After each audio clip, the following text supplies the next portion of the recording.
거룩하신 하나님, 은혜를 감사드립니다. 또 미천한 저를 통해서 이렇게 간증거리 또 증거하게 하시고 주님을 가르는 이름으로 아버지 도와주시옵소서.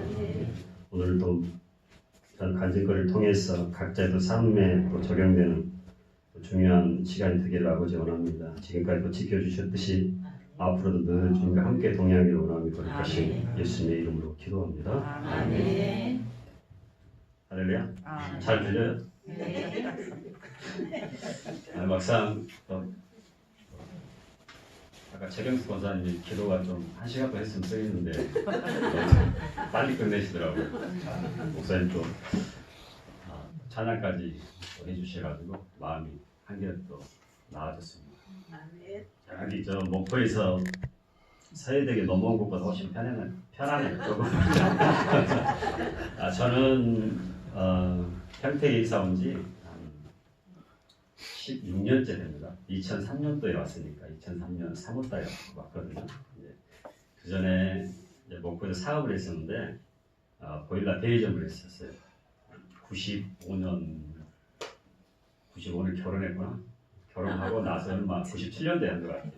예, 그런데 빚을 거의 다 지고 있어요. 저는 내 돈 자본 거의 안 들이고 갖고 좀 어느 정도 내 자본을 가지고 있었어야 되는데 거의 돈을 안 가지고 이제 대출로 하다 보니까 너무 힘들더라고요. 근데 이제 기술이 있으니까 저희는 이제 원래 설비 공사업을 많이 했으니까 제가 직원들 한 2명 정도 데리고 있었어요. 일당으로 또 사용하는 또 같이 일하는 또 직원들이 또 있었고. 그런데 이제 줄 돈은 줘야 되고 나는 못 받은 돈이 또 많이 있을 거 아니에요. 이제 그러다 보니까 계속 악순환이 되더라고요. 또 돈이 또 필요하면 또 대출을 받고 또 이자 원금을 또 내야 되고 또 이자 원금 다 갚는 시기지. 옛날에도 갚는 시기가 너무 힘들더라고요. 그래서 이제 본사에서도 물건을 내려야 되는데 그 돈을 또 물건 내릴 돈도 없으면 또 다시 또 수금이 어느 정도 안 되면 또 대출을 받고 하다 보니까 빚이 계속 주님의 은혜는 아닌 것 같아요. 그 빚은 아무리 생각해도. 그런데 어떻게 보면 그 일을 해서 이제 갚았으면 돼요. 이제 그 돈을 쓰이는 데가 여러 가지 사역을 하다 보면 뭐 영업도 해야 되고 사람도 만나야 되니까 그런 거에 대해서 좀 많이 지출이 되더라고요. 술도 마시게 되고 제가 담배는 얼마 많이 안 폈어요. 고등학교 때는 안 폈습니다. 담배는 원래 담배는 안 폈고 술도 거의 안 먹었었어요. 이제 군대 가기 전에 좀 하고 군대 가서 좀 하고 이제 그렇게 아주 안 좋은 버릇을 군대에서 배워갖고 왔어요. 군대. 그렇게 이제 사업을 정리를 하고 이제 받을 돈도 많이 있었지만 누가 줄 돈을 안 주더라고요. 내가 쫓아다니지 않는 이상은 나도 다른데 뭐 이렇게 돈 받아주는 업체에다 막 의뢰해가지고 몇 군데 받고 그랬는데 너무 막 스트레스 받는 거예요. 그러던 중에 이제 저 같은 형님이 평택에서 공장을 LG전자 하청업체를 하는데 1, 2, 3, 한 4, 5차 정도 하청인가 봐요. 그러니까 LG에서 하청을 내리면 LG 직원은 쉬어도 여기는 안 쉬는 거죠. 추석이나 설 때 이런 때는 거의 막 일해야 되니까 그런 업체인데 그래서 이제 여기서 이사 오기 전에 한 번 왔었어요. 왜냐하면 일단은 여기가 어떤 곳인가 한번 지역 경찰을 해야 되잖아요. 그런데 왔는데 저같이 형님한테 욕 뒤지게 묻고 야 빨리 와 그래갖고 짐 싸서 어느 날 갑자기 그냥 오게 된 거예요. 나는 진짜 오기 싫었어요. 왜냐 평택에 가면 죽을 것 같더라고. 진짜 그때 당시에 왜냐면 다 정리한 상태에다 돈도 없지 뭐 집도 없지 뭐 차도 없지 있는 거라고 이제 우리 저기 사랑하는 박 집사하고 찬영이 주영이 선이 있었어. 선이 있었어. 근데 이제 일로 우리 시골 교회가 출석기는 한 300년 그때 당시 됐었어요. 일로 제일 컸었는데 일로 제일 교회라고 거기 담임 목사님이 박창호 목사님이세요. 그 목사님 친구 아버님 목사님인데 제가 거기서 신앙생활을 초등학교 때 했었거든요. 나는 종탑 그 내릴 때부터 그 교회 지을 때부터 내가 봐왔기 때문에 내가 이제 합동치기였는데 약간 보수적 율법적으로 많이 가르치는 그런 교회였죠. 어떻게 보면 여기가 좋은데 하면서 떠나기 싫었는데 할 수 없이 떠나게 됐어요. 그래서 이제 돈도 없지 차를 불렀는데 이제 5톤차에다가 짐을 다 싣고 나서 이제 가려고 했더니 돈이 없으니까 누가 좀 돈 좀 줬으면 했는데 셋째 형수가 5만 원 주더라고요. 가서 보태 쓰라고. 그리고 친구들 개 모임에서 30만 원을 줬어요. 그래서 35만 원 갖고 이제 서해안 고속도로를 타면서 쫙 올라왔죠. 바람 쐬가면서 이제 가족끼리. 그래서 문득 서해대교를 딱 차가 딱 올라가기 전에 운전사가 그러더라고요. 사장님 여기 서해대교예요. 딱 그런 게 다 보니까 엄청 높더라고. 보니까 높더라고요. 바다도 막 보이고 떨어지면 죽을 것 같더라고요. 근데 안 떨어지고 넘어오더라고요. 좋다 하면서 이렇게 왔는데 나는 그 대교를 넘으면서 내가 딱 마음속에 그런 생각을 했어요. 내가 설비를 딱 했지만 내 이때까지 했던 그런 시간들은 다 끝났구나. 이제 제갓집 공장에 들어가서 그냥 죽으나 사나 해야 되겠구나 하고 그 마음을 가지고 딱 왔는데 오자마자 이제 여기 지제동 예전에 우영목 씨인가 그 밑에 옆에 어디 할머니 집인가 봐요. 자기 이제 어머님 집인데 그때 당시에 보증금 30에 10만 원 준 것 같아요. 20에 10만 원인가 30에 10만 원인데 일단 물이 안 나오더라고요. 주방에. 그러니까 그리고 오자마자 우리 큰아들 찬영이가 나한테 하는 얘기가 아빠 다시 일로로 가면 안 될까? 딱 그 얘기를 하는 순간 마음이 너무 무너지는 것 같아. 근데 이제 다 왔는데 짐을 다 내렸는데 밥집사도 가고 싶은가 봐요. 시골로 다시. 그때 당시에 그랬을 것 같아. 짐을 내렸는데 못 가잖아요. 그래서 연장 또 혹시 몰라서 파이프렌치랑 내거 몽키랑 몇 개 또 챙겨갖고 왔어요. 혹시 또 쓸 수 있을까 해서 웬만한 거 다 버리고 왔어요. 연장, 자재, 뭐 PVC 부속, 뭐 돈 되는 것은 다 버리고 뭐 시골에 있는 공장에다 다 놔두고 왔는데 막상 또 와서 고치려고 보니까 아무것도 없는 거예요. 그래서 연장밖에 이제 자재 사다가 뭐 천문에 가서 사서 물 좀 나오게 하고 이제 이렇게 해서 이제 살았어요. 거기서 살고 이제 하는데 그렇게 이제 공장을 딱 하루를 딱 내려갔는데 기계 소리가 완전 웅장하게 좋더라고요. 웅웅 하면서 이 큰 기계에서 휴대폰 부속을 이만한 돋보기로 해야지 나사가 보이는 나사를 깎는 회사예요. 하루에 보통 한 나절에 10,000개 정도를 깎으면 이제 한 봉지가 돼요. 이게 한 10,000개 정도 되더라고요. 그때 당시에 60원씩인가 한 거예요. 10,000개면 또 뭐 한 60만 원 되나요? 그 정도 되잖아요. 한 봉지에 납품하면 그게 한 하루에 한 20봉, 30봉씩 이렇게 납품하는 거예요. 그때 당시에는 휴대폰이 원체 잘 나가니까 24시간 풀로 막 돌려갖고 주야로 해갖고 하더라고요. 인원이 없으니까 퇴근을 하고 싶어도 하루에 보통 12시간 이제 기본으로 얘기를 하는 거고 퇴근을 못하면 기계 고장도 좀 거치고 그러면 막 15시간, 16시간씩 막 거기에 이제 있는 거죠. 나오지도 못하고 이렇게 이걸 내가 해야 되나 말아야 되나 고민하고 있는데 일단은 또 월급을 주니까 그때 당시 월급 한 130만 원 정도 받은 것 같아요. 그리고 이것저것 띄고 그러면 한 120만 원 정도 다 주더라고요. 그렇게 해서 한 1년을 그렇게 살았습니다. 일단. 그리고 이제 처갓집 여기서 올 때 처갓집에서 35만 원 갖고 왔는데 50만 원씩 거출해갖고 6명이서 300만 원 주더라. 335만 원 갖고 여기서 시작을 했어요. 근데 뭐 여기 오니까 뭐 카드 값도 내야 되지 뭐 빚도 창짝에 달려갖고 왔으니까 다 정리하고 온 것도 아니고 이것저것 뭐 일하면서 갚고 하니까 계속 여기 와서도 많이 쓰더라고. 여기 와서도 어느 날 갑자기 찬영 엄마가 이제 원래는 지적교를 나오려고 한 게 아니었어요. 원래는 월성 여기 은실교를 나가려고 했었는데 우연하게 이제 이사야가 찬영이를 이제 학교 가다 본 거죠.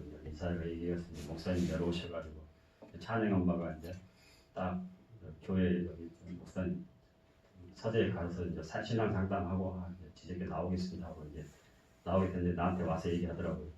지적교 너무 좋은 것 같다고 여보 여기 그냥 지적교 나가자고. 그래서 나는 가까우니까 차도 없지 다 없으니까 걸어다니기 좋아서 여기서 울성리까지 걸어서 가는 직장이었어요. 직장이 가까우니까 이 집을 얻은 거였어요. 그때 당시에 저같이 우리 넷째 형님이 얻어줬는데 처음에는 많이 원망했어요. 왜냐면 그래도 내가 명색이 좀 살았는데 사업도 하고 있었는데 너무나도 안 좋은 환경에다 집을 얻어주니까 처음에는 원망도 했는데 차츰 내가 거쳐하면서 좀 쓰고 그러니까 괜찮하더라고요. 근데 가장 안 좋은 것은 재래식 화장실이 안 좋더라고요. 그래서 지금도 지금도 좀 안 좋았던 기억이 나요. 애들이 화장실을 잘 안 가요. 차장님마다 차장이 잘 안 가고 최대한 참았다 가요. 일단 나는 어렸을 때도 그렇게 살아왔기 때문에 우리 집 원래 체제시켰어요. 그래서 살아왔기 때문에 나는 거기 잘 갔어요. 얘들이랑 차장님만 잘 못 가더라고요. 이제 그런 게 좀 마음이 아팠어요. 그래서 그렇게 이제 하던 중에 이제 좀 공장이 좀 어떻게 보면 돈은 잘 버는 회사였는데 좀 환경이 열악했어요. 기름을 밀링 작업을 할 때 기름이 좀 날리는 이렇게 그런 회사였거든요. 아침에 딱 출근할 때 회사 문을 딱 열면 야근 작업하고 문을 열면 이렇게 먼지가 쫙 이렇게 밖으로 나간 게 아니라 기름이 쫙 은혜스럽게 막 날아다니는 이렇게 은혜스럽게 목사님 예전에 막 석탄 전날 한번 내가 석탄 전날 이제 저녁 야근하고 이제 하도 바쁘니까 못 와서 목사님이 이제 새벽 성도로 오셨더라고. 나 야근하고 있는데 그때 이사영 목사님 우리 청년들 그때 한우리 뭐 지금 안 나오는 청년들 있지만 그 청년들이 와서 학생들이 와서 이제 막 고향 뭐 거룩한 거 불러주고 있는데 너무 기뻤어요 그때는. 왜냐면 나한테 이렇게 찾아와서 누가 새벽성 불러주겠어요. 그래서 나는 지금도 목사님한테 목사님만 새벽성 돌지 마라 이렇게 얘기는 하고 싶지만 내가 겪었기 때문에 그래도 새벽성 그래도 와서 들려줬던 그 감동이 지금까지 항상 마음에 그냥 마음속에서 늘 기뻐요. 그리고 그 생각을 하면 옛날 생각을 하면 비록 환경은 안 좋았지만 주위에서 누구를 위해서 와서 불러준다는 것 그게 너무나도 기쁘고 좋았던 것 같아요. 어느 날 이제 또 회식을 했어요. 회식을 저번에도 내가 수요 예배 때 내가 회식 얘기를 했었는데 통닭을 엄청 한 5마리 시킨 거예요. 이제 회식을 한다고 이제 사람들이 많이 안 먹으니까 한 2마리가 남았어요. 1마리 반인가 남은 것 같아요. 그래서 그걸 가지고 집에 왔어요. 집에 와서 얘들 주니까 잘 먹더라고. 먹고 이제 무가 남았어. 무가 치킨무 남아서 먹다가 냉장고에다 넣어놨는데 우리 둘째 주영이가 학교 갔다 와서 그것을 그 냉장고에서 딱 꺼내서 딱 맛있게 먹는 거예요. 얼마나 맛있게 먹는지 몰라. 맛있다면서 먹더라고요. 내 마음이 너무 아픈 거예요. 또 어떻게 보면. 왜냐면 내가 자식들한테 치킨 하나도 맛있게 내 돈 주고 못 사먹였다는 그런 이제 죄책감이나 아니면 내가 이렇게 먹다 남은 거 갖고 와서 또 얘들 또 줘야 되는 그런 환경이 너무나도 마음이 아프게 하더라고. 그래서 내가 열심히 살아야 되겠구나. 최선을 다해 살아야 되겠구나. 그때 그런 감정을 가지고 항상 열심히 살았. 근데 그게 그 감정만은 안 되더라고. 주님이 또 함께 해주셔야지만 그게 되더라고. 내가 그래서 목사님이 이제 그렇게 또 내려오셔가지고 교회를 나와서 하루 막 1주, 2주 목사님이 저한테 이제 한 번씩 딱 전화를 해주세요. 이제 교회 또 안 나올까 봐 전화 그때 당시에는 해주신 것 같아요. 항상 또 교회에서 봅시다. 멘트가 이제 목사님 멘트가 좋은 일 있을 거예요. 항상 그러잖아요. 교회에서 봅시다. 네 목사님 알겠습니다. 마음속에 충성 딱 하고 제가 교회로 걸어갔죠. 분위기도 이렇게 저희는 원래 합동측 같은 경우는 좀 경건하게 하잖아요. 찬양도 잘 안 했어요. 여기 오니까 딱 서서 딱 예배하고 아멘 저 주기도문송 딱 부르고 그러니까 그런 게 좀 많이 색다른 것 같아요. 예전에 교회 가면 목사님 설교 시작도 시작하고 주님 감사합니다 계속 이렇게 저만 잤었는데 우리 찬양은 항상 옆구리를 계속 찔러요. 교회 가면 진짜 믿음이 없이 그렇게 살아왔던 것 같아요. 여기 와서 잠잔 적이 진짜 지금까지 내가 손가락 안에 딱 꼽으라고 하면 이 손 안에 들어갈 것 같아요. 그 정도로 잠을 안 자고 예배에 좀 최대한 경청하려고 하고 그 말씀이 일단은 뭔가 고급적인 말씀이 나한테 많이 와닿더라고요. 좀 다른 데서 신앙생활 하다 오신 분들 그렇게 많이 느껴질 거예요. 그래서 이게 진짜 전국을 찌르고 나에 대해 나의 마음을 위로하는 말씀 같고 그런 게 너무나도 막 가슴에 딱 와닿더라고. 그때 당시에 내 상황이 너무나 힘들고 어려우니까 그런 게 또 왔을란가도 몰라요. 근데 그것도 주님의 은혜인 것 같아요. 그런 상황이 아니었으면 내가 어떻게 이 지제동에 이사를 왔겠으며 이 교회에 나와서 지금까지 집사 직분 받고 안수 집사 직분 받고 장로 직분 받아서 여기까지 왔겠어요. 다 주님의 은혜 아니면 있을 수 없는 일이라고 지금 이 시간 말할 수 있어요. 그래서 우리 이제 가인울림이라는 게 있잖아요. 우리 자녀가 이제 내 영적인 상태가 안 좋으면 자녀들까지 그런 게 많이 비춰지나 거든요. 얘들 찬웅이 주영이가 엊그저께 이제 휴가 나와서 나랑 이제 얘기를 할 때 그런 얘기 하더라고. 어렸을 때 이렇게 방에 작은 방에 누워 있는데 뭐 귀신이 거꾸로 매달려 있다. 눈을 뜨니까 뭐 귀신이 거꾸로 매달려 있다는 거예요. 우리 찬웅이는 항상 그걸 봤대요. 잠잘 때마다 누워 있으면 귀신이 거꾸로 머리 쫙 내리고 이렇게 있다는 거예요. 이게 얘들을 인나려고 하면 이게 안 되는 거죠. 이게 나는 그 방에서 계속 수십 번 잤어도 그런 게 없더라고요. 그런 게 없는데 얘들은 데미지가 다 그쪽으로 가는 거죠. 어떻게 보면. 그래서 내 영적인 상태와 또 우리 부부 영적인 상태에 따라서 얘들이 데미지를 많이 입더라고요. 군대에 가서도 얘가 이제 원래는 천식 때문에 군대를 갈 상황은 아니었어요. 근데 그때도 얘가 간다고 하더라고요. 근데 갔는데 이렇게 좀 환경이 바뀌니까 얘가 적응을 잘 못하더라고요. 그런 것도 어떻게 나를 닮았나 이런 생각도 한편은 했습니다. 어떻게 보면 지금 생각하면 또 그것도 다 주님의 은혜인 것 같아요. 제대도 어떻게 보면 이제 천식 때문에 얘가 쓰러지고 그러니까 제대할 방법은 없어요. 무조건 정신과 치료를 받아야지만 제대를 시킬 수 있다고 하더라고요. 이게 저 단국대학교 정신의학과 가서 치료받고 뭐 거기서 검진 받는데 그 의사 담당 의사님이 나한테 그런 얘기 하더라고요. 이거 가지고는 절대 제대로 못 시킨다고 그렇게 하더라고요. 내가 최대한 안 좋게 써달라고 했어요. 담당 교수한테. 교수님이 해리 장애로 써주더라고. 해리 장애는 뭐냐면 그냥 얘가 무의식 중에 그냥 쓰러지는 거예요. 그냥 그것 갖고는 안 된다고 하더라고요. 안 될 거라고 얘기를 했는데 이상하게 됐어요. 그게 그것 갖고. 왜냐하면 그때 그 부대에서 이런 사례가 없기 때문에 이제 걔를 어떻게 보면 다시 여기 나와서 이제 군대생 하기를 원했는데 이제 그쪽에서 나의 그냥 의과서 제대시키는 거예요. 일병 달고에는 제대한 거예요. 6개월, 8개월만 했나 모르겠습니다. 데려오면서 내가 사장님한테 그런 얘기했어요. 참 미안하다. 근데 앞으로 사는데 어려움은 있지만 뭐 굳이 뭐 대기업 들어가서 뭐 성공하지 않는 이상은 크게 지장 없으니까 인생 마음껏 즐기면서 살아가 있어요. 내가. 대신 예전에도 이제 그런 얘기했지만 교회 군대 가서도 좀 교회 열심히 하고 또 신앙생활 열심히 하고 교회 열심히 나가고 이제 그렇게 얘기를 하지만 막상 나도 군대 생활을 했지만 그렇게 잘 안 되더라고요. 그런 게 얘들도 우리 주영이도 그러지만 이제 내 아빠 그렇게 할게요. 근데 주일날 뭐 매출 나왔어요 하면서 문자 보내버려요. 매출 나왔으면 교회 가겠어요. 애들이 PC방 가고 어디 놀러 가고 먹으러 가고 그러지.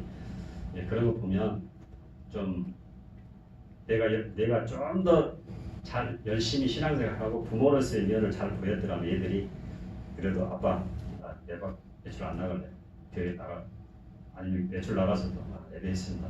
이런 자세가 돼야지 될 거라고 생각하는데 그게 잘 안 될 것 같아요. 지금 생각하면. 그래서 지금 최소한 내가 그냥 장로 직분을 받았으니까 장로로서의 본분 그리고 이제 어떻게 목사님을 잘 보필 해서 또 교회를 세우는데 해야 되는 그런 본분 그런 임무 그런 것을 조금 새겨가면서 또 가정을 또 세우는데 그 임무 또 가정에서 아빠로서 어떻게 또 살아야 될 것인가 그러한 마음가짐을 오늘 또 예배 중에 항상 이렇게 하고 있습니다.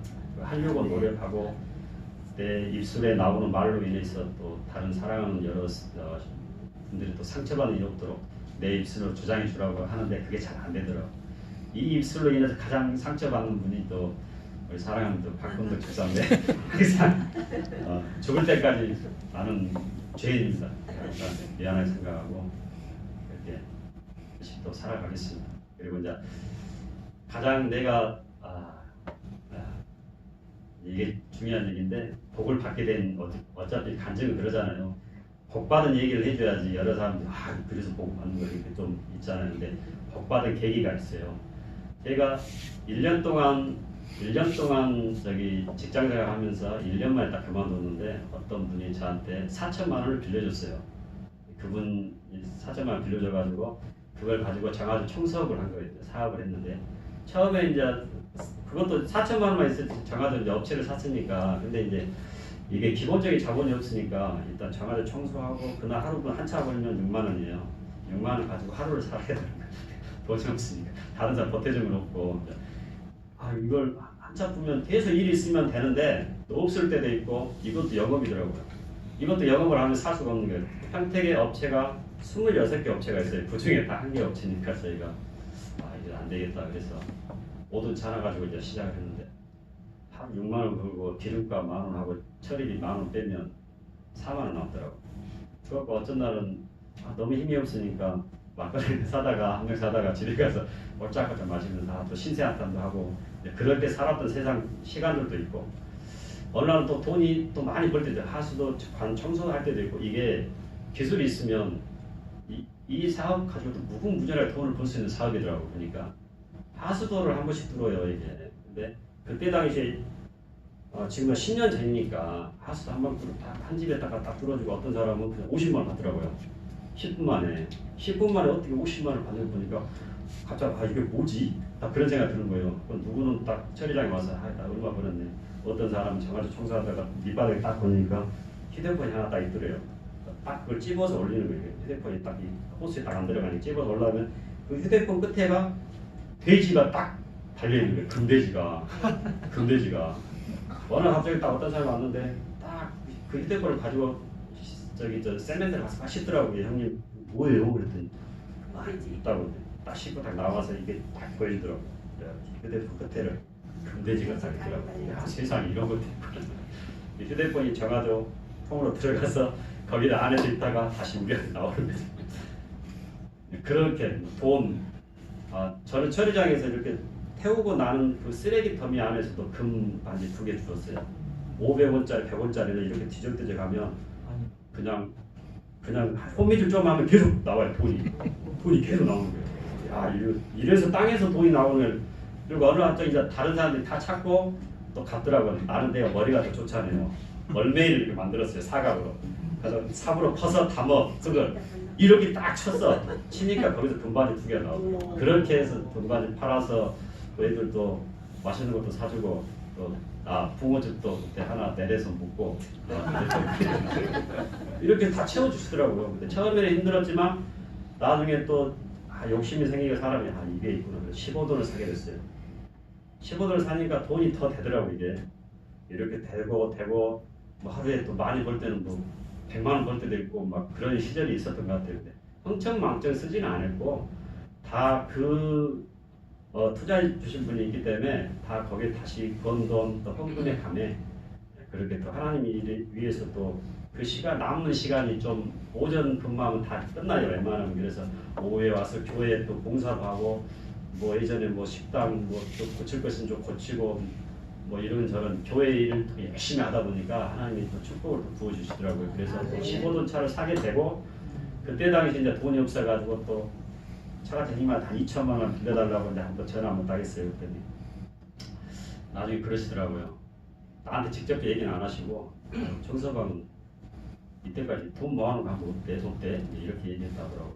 알았다고. 그래서 또 대출 받아가지고 또 차 샀어요. 내가 차 사고 뭐 이런저런 하고 또 하나님께서 또 열심히 벌었지만 또 중간에 또 세상적으로 또 사니까 또 기흉 수술을 또 받게 하시더라고. 어느 갑자기 회사 출근자 일하러 갔는데 숨이 잘 안 쉬어지는 거예요. 사람이 숨 못 쉬는 것도 이게 내가 심근경색인가 하고 죽을 것 같으니까 숨이 잘 안 넘어가서 허파에서 숨이 잘 안 쉬어지니까 죽을 것 같더라고. 그래서 이게 부모님 병원 얼른 간 거예요. 그때 당시에 부모님 병원은 응급실이 없었어요. 오전 응급실 안 하고 그냥 일반 처치만 하더라고요. 그래서 부랴부랴 또 이제 흉부내과 흉부외과 가서 이제 검사 받더니 기흉이라고 하더라고요. 평생에 내가 기흉이 무엇인지를 알았겠습니까? 그래서 인터넷도 뭐 내가 했던 시절도 아니고 뒤졌던 것도 아니고 폐에 물 차듯이 공기가 찬다고 하더라고요. 허파에 바람 들었구나. 그게 허파에 기흉이네, 기흉. 그래갖고 이제 허파에 주사기로 간단히 시술해가지고 그때 난 첫 수술하니까 40만 원 정도 내가 수술해주더라고요. 바람만 빼는 수술이었어요. 6개월 뒤에 다시 또 재발했어요. 또 그것도 주님의 은혜인가 모르겠어요. 재발했는데 왠가 이제는 처음에 수술할 때는 이제 아무도 집사람하고 처갓집 셋째님 오셨는데 그날은 목사님 오시더라고요. 기도해 주시고 안심하라고. 왜 기도해 주셨는가 알았어요. 깨어나서 너무나 가슴이 아픈 거예요. 왜냐면 이제 복강경 수술해갖고 기흉이 기포가 생기니까 얘를 폐를 막 문질러요. 기계로 문질러 가지고 이것을 말 그대로 땜빵해 놓는 거예요. 문질러 가지고 테이프를 그 안에 공기층을 없애고 그 안에 공기를 다시 또 빼는 거예요. 일주일 동안 숨을 쉬는데 숨 쉴 때마다 아픈 거예요. 아, 숨 쉬는 잘 쉬는 행복이 이런 거구나. 저희 장모님이 폐가 거의 없어요. 숨을 잘 못 쉬어요. 항상 내 장모님 운동하세요. 운동. 아유, 내가 운동하면 가슴이 찢어지려는데 어떻게 운동하겠는가 나한테 그러거든요. 그때 알았어요. 장모님 죄송합니다. 우리 장모님 내가 그때 야, 내가 이렇게 해서 우리 장모님한테 말실수했구나. 참으로 내가 죄송하다는 생각이 그때 들더라고요. 야, 폐 찢어지는 것도 누나가 와서 다시 돈이 없으니까 좀 부족해서 병원비를 내주고 하더라고요. 다른 형제간 중에 이제 큰 누나가 왔어요. 그때 당시에 이제 병원비 내주고 카드를 결제해주고 하는데 너무나 감사하더라고요. 그것은 지금도 항상 감사하게 생각해요. 내가 항상 없을 때, 힘들고 어려울 때 주위에서는 항상 누군가 나를, 우리 가족을 이렇게 다 도와주시더라고요. 그래서 야, 나도 돈 벌면 가족을 위해서 또 주위의 사람들 위해서 이렇게 또 써야 되겠구나. 왜냐? 목사님이 항상 말씀하신 그것은 내가 가져갈 것도 아니고 좀 베풀면서 살기를, 예수의 보험적으로 살기를 배웠으니까 그렇게 살려고 노력합니다. 그리고 가장 시간 좀 많이 흘렀는데 가장 또 복받은 일은 뭐냐면, 그렇게 해서 이제 장하주 청사업을 그만뒀어요. 저게 이제 1억 2천에 팔려가지고 팔아서 이제 나머지 좀 정리하고 이것 정리하고 이제 그거로 좀 집도 장만하고 이제 하기 전에 이제 어떤 일이 있었냐면, 이제 어느 날 갑자기 이제 시골에 이제 어머니 이제 집 수리를 좀 하자고 해주고 싶더라고요. 그래서 이제 형제가들한테 제가 전화를 했어요. 이것은 진짜 내가 복받은 일 중에 하나입니다. 진짜 이것은 어머니 이제 수리를 하러 갔는데 형제가들이 50만씩 7남이니까 이제 6명만 내고 이제 한 명은 안 냈어요. 그리고 한 명은 저기 기술이 있으니까 자기가 다 몸으로 떼왔어요. 없으니까. 그래서 이제 수리를 하러 갔는데 그때 갈 때 내 수중에 돈이 거의 없었어요. 카드만 있고 거의 없이 이제 내려가서 이제 한 300만 원 가지고 이제 시작을 한 것 같아요. 이제 어머님이 원래 시골집이 약간 기와집이었는데 한 기와집 하나 있고 사랑채가 하나 있어요. 이 집은 예전부터 제가 어렸을 때 초등학교 다니기 전부터 지었던 집이에요. 그 전에 어머님이 전 재산을 시골에 있던 집을 전 재산을 팔아서 일로로 좀 나은데 일로로 이사 오면서, 그러니까 목포가 좀 가까워요. 청계보다 목포가 가까운데 이사 오셔가지고 어머님이 평생에 일궈왔던 것을 다 거기다 쏟아부으시는 거예요. 그 땅에다가 집을 지으신 거예요. 기와집을 지어가지고 그 옆에 사랑채 하나 내고 그렇게 사셨다가 그 집을 수리를 제가 딱 2번을 해드렸어요. 그때 당시 한 번 하고 제가 군대 가기 전에 그 기와집을 한번 수리를 했어요. 왜냐면 그때 당시 너무 연탄 보일러 때문에 그러니까 나 군대 가면 연탄 가스에 마셔갖고 어머니 돌아가실 것 같더라고. 그래서 수리를 다 이제 해드리고 기름불을 내가 그때 설비 기술이 있어놔서 기름불을 다 놔드리고 방을 다 수리해서 이제 친구들 별에다가 전기 시설하고 해가지고 그걸 수리하고 이제 제가 군대를 갔어요. 어머님이 그때 당시 이제 좀 너무 고마우셨나 보더라고. 항상 고맙다고 말씀하시더라고요. 어느 날 식구들이 결혼을 하니까 다 그 집에 사는 거예요. 그 집을 거쳐간 내가 제일 마지막에 거쳐간 막내니까 둘째 형, 셋째 형, 그다음에 내가 막내 이제 7째인데 다 그 집에 거쳐갔어요. 그래서 살고 이제 그 집에 마지막으로 이제 온 사람이 둘째 형이 그 집을 이제 안채로 온 거죠. 그 집을 유산으로 받기 위해서. 근데 이제 이게 물이 좀 새요. 물이 새는데 몇 년 동안 새고 있더라고. 그걸 안 고치고 있다고요. 그래서 이제 마음이 좀 아파서, 그래서 이쪽에 큰 데서는 형이 사니까 작은 데로 이제 어머님이 가셔서, 이게 너무 좀 아이러니한 것은 뭐냐면 쓰레트 건물인데 여름에는 따뜻하고 겨울에는 시원해요. 엄청. 그래서 이제 이걸 좀 조립식으로 이제 지붕을 세우고 좀 씌우고 이제 안에 좀 나는 대충 수리하러 이제 갔어요. 수리하러 갔는데 이제 지붕을 씌우고 천장을 이제 뜯는데 뭐가 시커먼 게 툭툭툭 떨어지더라고요. 시커먼 게. 이렇게 봤더니 쥐똥이더라고. 쥐똥에 쥐가 죽은 사체가 한 3-4마리가 내려오더라고요. 천장에 쏟으니까. 벽은 다 허물어졌지. 막 곰팡이 뭐 이런 게 너무 처참하더라고요. 그거 엄마 집 가기 싫어하고 뭐 엄마 또 도우신다고 이렇게 옆에 오시고 그래 아 여기 오시면 하면 다 쓸어가지고 천장하고 깨끗이 아래 다 정리하고 화장실 입실로 다 집어넣고 해가지고 다 수리해드리고 왔어요. 이제 형님도 고생 많이 했고 누님들 이제 마지막에 제 일주일 하고 왔는데 그게 다 못 끝나서 마지막에 이제 변기 뭐 타일을 하는 것만 보고 시공만 좀 해달라고 얘기하고 왔는데 쓰레기값이 한 50만 원 나오더라고요. 쓰레기값이 어머니가 왜 이리 비싸냐고 막 쓰레기 하신 분한테 막 그랬다고 하더라고요. 내가 어머니 50만 주고 엄마 좀 깎어 그랬더니 5만 원 깎아줬다고. 그 쓰레기통을 이제 다 정리하고 오면서 내 차 연장 다 싣고 딱 뒤돌아서 딱 오는데 어머님이 차 끝에서 앉아서 우시더라고요. 마지막에.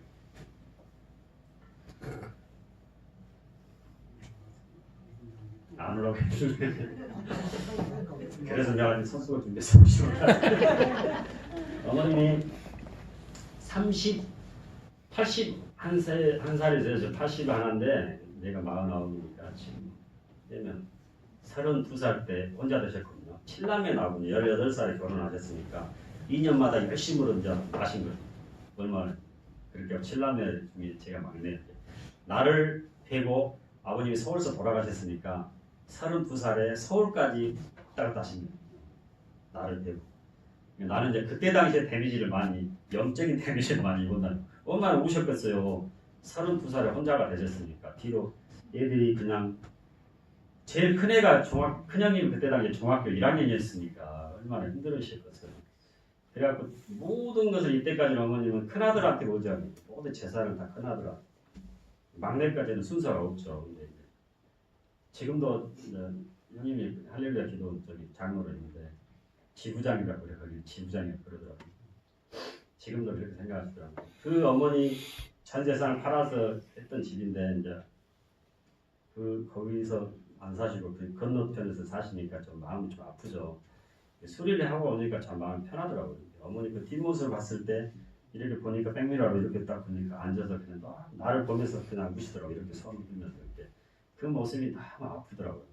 또 한편으로는 아 이제 어머니 내가 또 이렇게 해드렸으니까 또 잘 쓰시면 되겠구나 또 감사한 면도 있고 그렇게 해서 또 마무리를 잘 지었어요. 여기 평택 와서 아 그렇게 좀 살다가 이제 좀 그렇게 하고 열심히 이제 했는데 어느 날 갑자기 어머니께서 이제 시골에 갔는데 목에 이렇게 약간 혹처럼 이렇게 부어 있으시더라고요. 이제 명절 때 갔는데 그래서 어머니 저 혹시 모르니까 누나한테 큰 누나한테 한번 병원 한번 모셔가더라고.